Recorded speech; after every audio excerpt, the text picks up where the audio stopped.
Hello students, हमारा next topic है capacitance of A cylindrical capacitor. देखिए बेटा, हमने इससे पिछली वीडियो के अंदर किसी स्फेरिकल कैपेसिटर की कैपेसिटेंस निकाली थी। अब हम किसकी निकालेंगे? सिलेंड्रिकल कैपेसिटर की कैपेसिटेंस। ठीक है, तो हमने क्या लिखा है यहाँ पर? एक्सप्रेशन को for capacitance of A cylindrical capacitor. Okay, अब सबसे पहले उसी प्रकार बेटा जैसा कि हमने पीछे किया था, let us consider a cylindrical capacitor having two coaxial cylindrical shells of radii a and b where a is less than b. हम क्या करेंगे? उसी प्रकार एक सिलेंड्रिकल कैपेसिटेंस कंसीडर करेंगे और सिलेंड्रिकल कैपेसिटर आपको पता है कि नहीं, दो ऐसे कोएक्सियल सिलेंडर से बनकर मिलकर के बना हुआ होता है। कोएक्सियल सिलेंडर का मतलब जिनका एक्सिस जो एक्सिस है वो दोनों की क्या हो? सेम हो। ठीक है, तो देखिए हमने क्या कंसीडर कर लिया? एक सिलेंड्रिकल कैपेसिटर।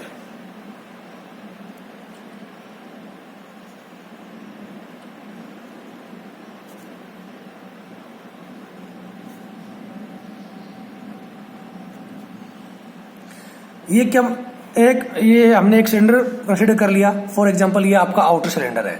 ठीक है, इसी प्रकार हम क्या करेंगे? एक इनर सिलेंडर भी कंसीडर करेंगे।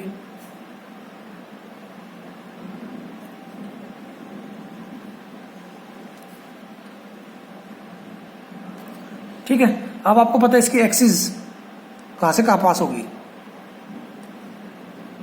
ये वाली। दोनों की सिलेंडर एक है तो दीज आर कोएक्सियल सिलेंडर्स। ठीक है, दोनों का सेंटर अगर मैं दोनों सेल से सेंटर मानूं तो वो भी एक ही होगा यहाँ पर भी। ठीक है, जो इनर सेल है या इनर सिलेंडर है उसका रेडियस हमने मान लिया कितना है? ए, और आउटर का कितना मान लिया हमने? बी। ठीक है, ये आपका आउटर सिलेंडर, तो इसका एक्सिस से दूरी कितनी मान ली? बी, यानी कि इसका रेडियस कितना मान लिया हमने? बी। ठीक है, अब हम क्या करेंगे? जब इस कैपेसिटर को हम क्यू चार्ज देंगे तो वो इसकी इनर सेल पर या इनर सिलेंडर के ऊपर एग्जिस्ट करेगा और आउटर को हम क्या कर देंगे? ग्राउंड। ठीक है, देखिए हमने लिखा let length of the shell is l. मान लीजिए इस सिलेंडर की लेंथ हमने कितनी मान ली? एल। ठीक है, तो लेट चार्ज क्यू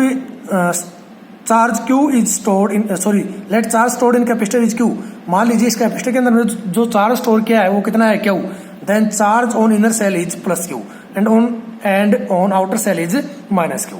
हम अगर इस कैपेसिटर को हम क्या करेंगे बेटा? क्यू चार्ज देंगे तो इसके इनर सिलेंडर पर एग्जिस्ट करेगा। ठीक है,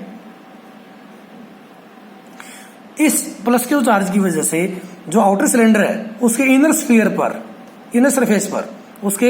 इनर सरफेस के ऊपर कैसा चार्ज स्टोर हो जाएगा? नेगेटिव। ठीक है,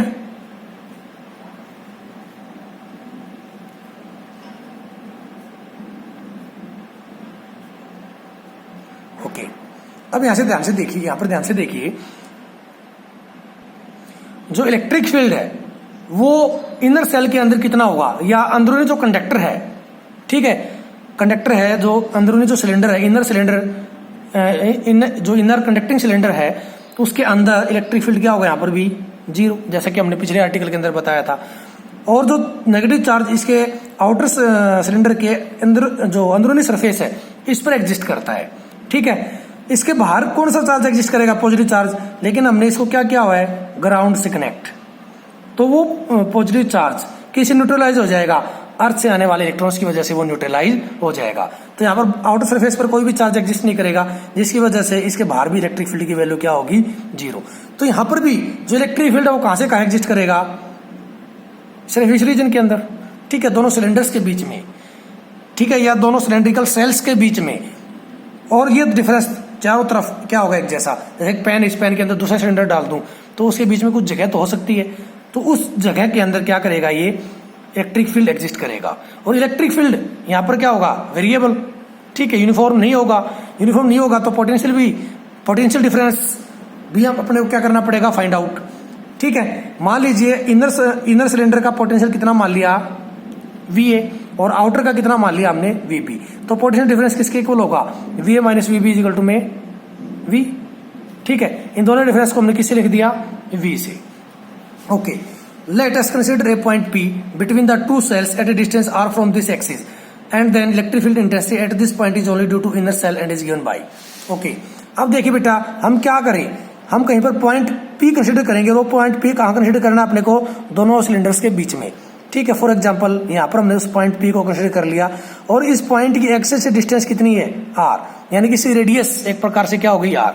हम क्या करेंगे यहाँ पर आर रेडियस का एक दूसरा सिलेंडर ड्रा कर देंगे, यानी कि सिंपली हम ये कह सकते हैं गॉसियन सरफेस हम ड्रा कर देंगे। ठीक है, ये मान लिया आपका क्या है, गॉसियन सरफेस। डॉटेड लाइन से हमने यहाँ पर गॉसियन सरफेस को ड्रा किया है। ठीक है, थोड़ा सा ये डायग्राम के अंदर आपको सफाई नजर नहीं आ रही होगी, लेकिन आप समझ गए होंगे कि मैं क्या कहना चाहता हूँ। क्योंकि अगर आपने गॉसियन सरफेस को या गॉस थ्योरम को ध्यान से पढ़ा है तो उसी कंसेप्ट का हमने यहाँ पर यूज किया है। ओके बेटा, now according to Gauss theorem, Gauss theorem की हेल्प से क्या कर लेंगे, पोटेंशियल निकालने के लिए हमें सबसे पहले क्या निकालना पड़ेगा, इलेक्ट्रिक फील्ड। ठीक है, तो अगर इस पॉइंट पी को कंसीडर कर रहा हूं तो यहां पर मैं क्या कर लूंगा, एक स्मॉल एरिया। ठीक है, स्मॉल सरफेस कंसीडर कर लूंगा तो उसका एरिया वेक्टर किस डायरेक्शन में होगा, इस डायरेक्शन में, और इलेक्ट्रिक फील्ड की डायरेक्शन भी इसी डायरेक्शन में। तो थीटा की वैल्यू क्या आ जाएगी, 0 डिग्री। ठीक है, तो गॉस थ्योरम क्या कहती है, close integral of vector E dot vector d s equal to में क्यू अपॉन में एप्सिलॉन नॉट।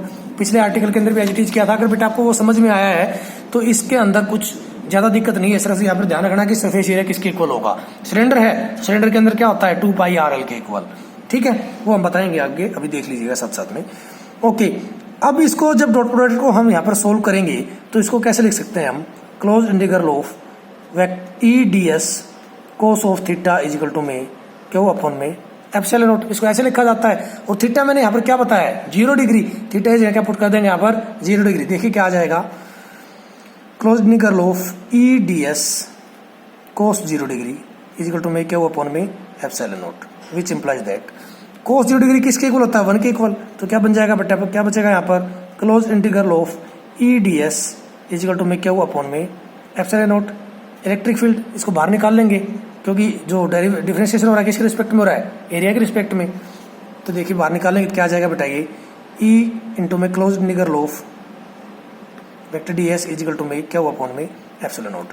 ये डीएस एरिया किसका था, जो सोमल एरिया हमने यहाँ पर उस पॉइंट पी के चारों तरफ कंसीडर किया था। लेकिन जो पूरा का पूरा गॉसियन सरफेस है तो उसका सरफेस एरिया क्या होगा। ठीक है, किसी सिलेंडर का सरफेस एरिया अगर हमें निकालना हो तो 2 पाई आर इंटू एल। ठीक है, यहाँ पर पुट कर देंगे तो क्या आ जाएगा, ई इंटू में 2 पाई आर एल इजिकल टू में क्यू अपॉन में एप्सिलॉन नॉट। अपने को तो सिर्फ क्या चाहिए, इलेक्ट्रिक फील्ड। तो क्या कर लेंगे हम, 2 पाई आर को उधर ले जाएंगे, क्या बन जाएगा बेटा, ई इजिकल टू में क्यू अपॉन में 2 पाई आर एल इंटू में एप्सिलॉन नॉट। ठीक है, या सिंपली आप इसको ऐसे कह सकते हो, क्यू अपॉन में 2 पाई एप्सिलॉन नॉट इंटू में आर एल। ये आ गई आपकी इक्वेशन नंबर 1। ठीक है, नाउ अब हमने क्या कहा बेटा, यहाँ पर इलेक्ट्रिक फील्ड क्या है, वेरिएबल। ठीक है, यानी कि जो पोटेंशियल डिफरेंस, पोटेंशियल क्या हो रहा है यहाँ पर, इस पॉइंट पी के ऊपर चेंज हो रहा है। और किसकी वजह से होगा, इनर सिलेंडर की वजह से, है ना। आउटर की वजह से तो क्या हो जाएगा यहाँ पर 0। तो जो टोटल पोटेंशियल वो किसकी वजह से होगा, ड्यू टू इनर सिलेंडर। ठीक है, तो इलेक्ट्रिक फील्ड किसके इक्वल होगा, now we know that E is equal to में माइनस dv बाई dr, या electric field is equal to में पोटेंशियल ग्रेडियंट या change in potential with respect to distance. जो पोटेंशियल है वो डिस्टेंस के साथ क्या होता है, चेंज होता है। ठीक है, ये हो गया आपकी इक्वेशन नंबर 2। अब अगर इक्वेशन नंबर 1 और 2 को हम देखें तो लेफ्ट हैंड साइड दोनों की इक्वल है, तो राइट हैंड साइड्स भी क्या होंगी, इक्वल। ठीक है, तो क्या आ जाएगा, minus dv by D R is equal to में Q upon 2 pi epsilon naught into R L. ठीक है, कीजिए क्या बन जाएगा बेटा, minus dv by D R is equal to में क्यू अपॉन में 2 pi epsilon naught R into L. ठीक है, अब अपने को तो चेंज इन पोटेंशियल निकालना है। तो देखिए बेटा, यहाँ पर जब हम सिलेंडर को कंसीडर कर रहे हैं तो इनर जो सिलेंडर है इसके जो सरफेस का पोटेंशियल वो क्या माना है, VA। आउटर का क्या माना है, VB। ठीक है, कहाँ से कहाँ चेंज हो रहा है, VA से VB। तो हम कहाँ से कहाँ इंटीग्रेशन लेंगे, A to B, inner cylinder to outer cylinder. ठीक है, तो क्या करेंगे अब यहाँ पे हम इस dr को उधर ले जाओ, क्या बन जाएगा, minus dv is equal to में क्यू अपॉन में 2 pi epsilon naught r into में l, और पूरे के मल्टीप्लाई में क्या आ गया, d r, integrating both sides, integrating on both sides with in limit a to b. ठीक है, क्या हो जाएगा बेटा, माइनस बाहर निकाल लेंगे डी वी। पोटेंशियल कहां से कहां चेंज हो रहा है, V a to V b, किसके इक्वल हो जाएगा, integration of a to b. ठीक है, रेडियस कहां से कहां चेंज हो रही है, ए से बी। क्यू अपॉन में 2 पाई एप्सिलॉन नॉट इंटू में आर इंटू एल, टोटल के मल्टीप्लाई में क्या होगा, डी आर। ठीक है बेटा, अब यहां पर देखो Q upon 2 pi epsilon naught into L, इसको हम बाहर निकाल सकते हैं। तो क्या हो जाएगा, पहले तो क्या करें, हम लेफ्ट साइड को सोल्व कर लें।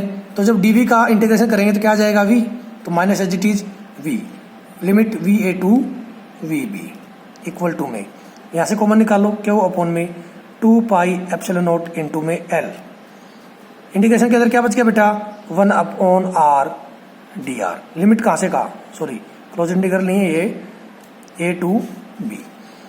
इन लिमिट्स को अंदर पुट करो, क्या आ जाएगा, माइनस एच इट इज बाहर V b minus V a. ठीक है, वी की जगह पहले upper limit minus lower limit, इधर देखो क्या बन जाएगा, क्यू अपॉन में 2 पाई एप्सिलॉन नॉट इंटू में एल। 1 अपॉन आर को हम जब इंटीग्रेट करेंगे तो ये टर्म लॉग के अंदर आएगी, लॉगरिथम के अंदर क्या आ जाएगा, लॉग ऑफ आर। ठीक है, लिमिट कहां से कहा, ए टू बी। ठीक है, अगर कुछ बेस नहीं दिया गया तो उसको बेस 10 या बेस ई कह सकते हो आप। यहां पे देखिए क्या बन गया, लॉग ऑफ आर। अब यहां पर देखो आप, अगर इस नेगेटिव साइन को लेफ्ट साइड में अंदर ले जाओ तो क्या बन जाएगा, वी ए माइनस वी बी। ठीक है, अब अंदर इनर जो सिलेंडर है उस पर पॉजिटिव चार्ज है, आउटर के सरफेस पर नेगेटिव चार्ज है, तो सबसे पहले हम क्या लेते थे, आउटर का।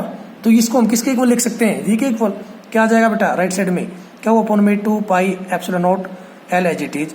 अभी हम क्या करेंगे, आर की जगह पर लिमिट्स पुट करेंगे, तो क्या बन जाएगा इधर, log of B minus log of A.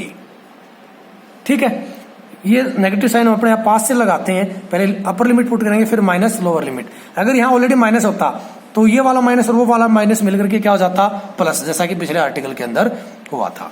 ठीक है, अब ये एक लौकिक प्रॉपर्टी होती है, इसको हम कैसे लिख सकते हैं, left side as it is V A minus V b is equal to में क्यू अपॉन में 2 पाई एप्सिलॉन नॉट इंटू में एल।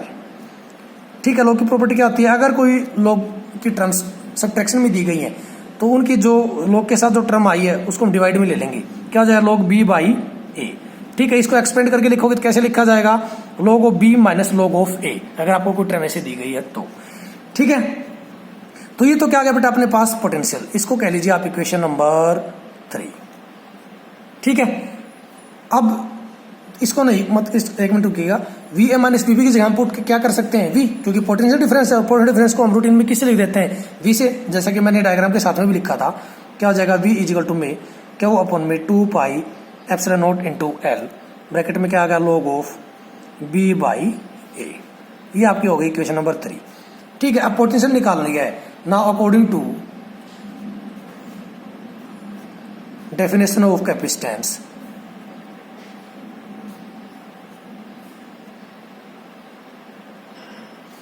कैपेसिटेंस किसके इक्वल होता है, C इज इक्वल टू क्या हुआ अपॉन V। ठीक है, क्यों एज इट इज V की जगह क्या बोले पुट कर देंगे जो इक्वेशन 3 के अंदर आई है।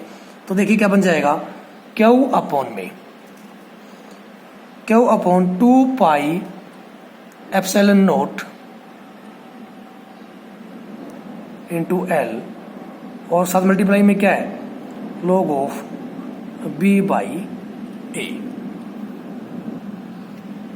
अब यहां पर देखिए बेटा, एक के उससे एक, चलो पहले ऐसा करेंगे, जो डिनोमिनेटर में जो टर्म उसको ऊपर ले जाओ, जब उसको ऊपर लेके जाएंगे तो सी किसके इक्वल आ जाएगा, क्यू इंटू में 2 pi epsilon naught into L upon Q into में लॉग ऑफ बी बाई ए। ये पूरी एक टर्म है बेटा, इसको आप डिवाइड में मत मानना ए को, क्योंकि जब इसको एक्सपेंड करेंगे तो क्या बनेगा, log b minus log a, है ना।